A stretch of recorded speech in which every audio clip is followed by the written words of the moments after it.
मारो इसे और मारो इसे, ये इसी लायक है। अरे मारो यार। सरपंच जी, कालिया को चोरी करते हुए हम सब ने रंगे हाथ पकड़ा है। अब इसे गांव से बाहर निकाल देने में ही हम सबकी भलाई है। तो देर किस बात की है, अभी इसे धक्के मार के इस गांव के बाहर का रास्ता दिखा दो।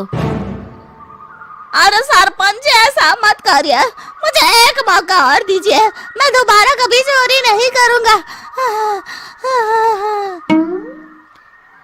लेकिन गांव वाले उसकी एक नहीं सुनते और उसे मार मार के गांव की सीमा के बाहर निकाल देते हैं। मेरी कमर दर्द के मारे मेरी जान निकली जा रही है। कमबख्तों ने जम के धुलाई की है मेरी। अरे भगवान करे इनके गांव में भूचाल आ जाए, धरती फट जाए और सब गांव वाले उसमें समा जाए। चलते चलते कालिया जंगल में पहुंच जाता है। उसे वहां एक प्रयोगशाला दिखाई देती है। अरे इस जंगल में ये अजीब सा दिखने वाला घर किसने बनाया है, चल कर देखना पड़ेगा। कालिया प्रयोगशाला के पास चला जाता है। दो वैज्ञानिक प्रयोगशाला में बातें कर रहे होते हैं। बधाई हो डॉक्टर चमन, आखिरकार हम दोनों ने मिलकर एक ऐसी घड़ी का आविष्कार कर लिया है जिसे पहनकर कोई भी इंसान गायब हो सकता है। हाँ, तुमने बिल्कुल सही कहा डॉक्टर जर्माटो। अब कल सुबह ही हम इस जंगल से निकल जाएंगे, लेकिन उससे पहले आज रात के खाने का बंदोबस्त करते हैं। हाँ, मुझे तो बड़ी जोरों से भूख लगी है, चलो चलते हैं। दोनों वैज्ञानिक वहां से चले जाते हैं। उनके जाते ही कालिया प्रयोगशाला में दाखिल होता है। अच्छा, तो ये बात है। कालिया बड़े से कांच के अंदर रखी घड़ी को बाहर निकाल लेता है और अपनी कलाई पर बांध लेता है। फिर घड़ी में लगा बटन दबा देता है। कालिया को एक जोरदार झटका लगता है। कालिया अपने आप को आईने में देखता है तो उसका पूरा शरीर पूरी तरह से गायब हो चुका होता है। अब तो जो चाहे वो कर सकता हूँ। सबसे पहले मैं उन सभी को सबक सिखाऊंगा। गांव वालों, मैं आ रहा हूँ। कालिया गांव की ओर चल पड़ता है।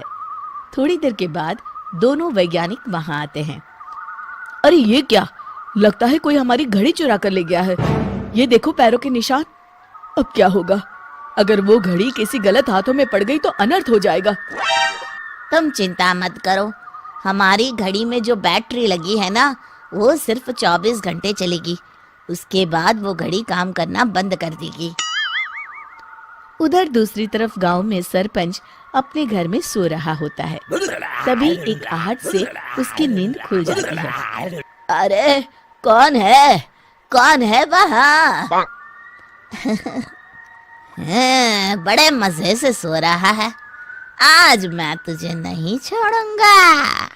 कालिया पास में पड़ा डंडा उठाकर सरपंच की पिटाई शुरू कर देता है। ये ले, ये ले, तू इसी लायक है, ले। आप मर गए।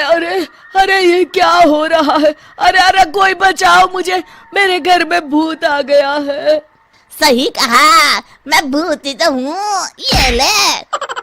अरे भूत जी, मैंने आपका क्या बिगाड़ा है, मुझे छोड़ दीजिए। आपको क्या चाहिए? तेरे घर में जितना भी पैसा है ना, मुझे ला कर दे दे, तब मैं तुझे छोड़ दूंगा और यहाँ से चला जाऊंगा। सरपंच अपनी तिजोरी से पैसे निकालकर एक बड़े कपड़े में बांधकर जमीन पर रख देता है और कालिया वो सारा पैसा लेकर वहां से चला जाता है। दूसरी तरफ जमींदार गांव के चौराहे पर खड़ा कुछ लोगों से बात कर रहा होता है। इस कमीने जमींदार ने भी मुझे बहुत पीटा था, इससे भी बदला लेना तो बनता है। हाँ? जमींदार अचानक अपने आप को चांटे मारने लगता है। अरे भाई ये क्या हो रहा है? जमींदार साहब, अब ठीक तो है ना? अरे मुझे नहीं पता भाई।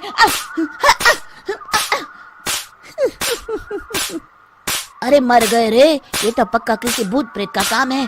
जमींदार के अंदर कोई भूत आ गया है। इससे पहले कि ये हमारे अंदर आ जाए, मनोहर भाई अपनी जान बचानी है तो भागो यहाँ से। ये क्या? अरे बाप रे बाप, मुझे तो भूतों से बड़ा डर लगता है। मैं तो चला यहाँ से। अगली सुबह इस घटना से पूरे गांव में दहशत फैल जाती है। सभी गांव वाले आपस में बात करने लगते हैं। अरे भाई, पता नहीं कहाँ से हमारे गांव में एक भूत आ गया है। उसने कल रात को सरपंच और जमींदार की खूब पिटाई की और उनके सारे पैसे भी लेकर चला गया। हाँ भाई हाँ, ये भूत तो मुझे बड़ा अजीब लगता है। मेरी समझ में नहीं आता कि भूत उन पैसों का करेगा क्या।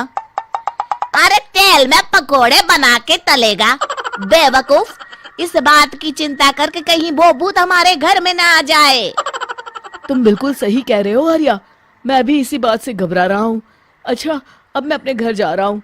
तुम सब भी अपने अपने घर चले जाओ। उस भूत का कोई भरोसा नहीं है। हाँ। तीनों वहां से चले जाते हैं। दूसरी तरफ कालिया सारे पैसों को एक खंडर में छुपा देता है। इतने सारे रुपए तो मैंने अपनी पूरी जिंदगी में एक साथ कभी नहीं देखे। इस तरह कुछ दिनों में मैं अमीर बन जाऊंगा।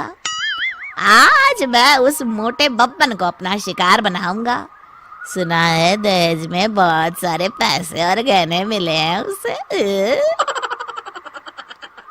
रात होते ही कालिया बब्बन के घर में घुस जाता है। हाँ, मिल गई तिजोरी। अब जल्दी से इसे खोलकर सारे पैसे निकाल लेता हूँ।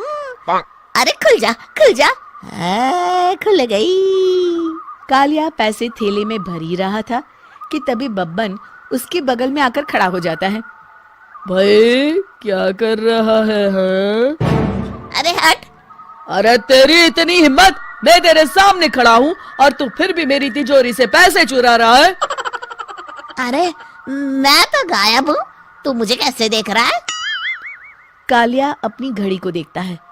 अरे इसे क्या हो गया है? हाय, लगता है बैटरी खत्म हो गई। अच्छा, तो आज मैं तेरी बैटरी अच्छे से चार्ज कर देता हूँ।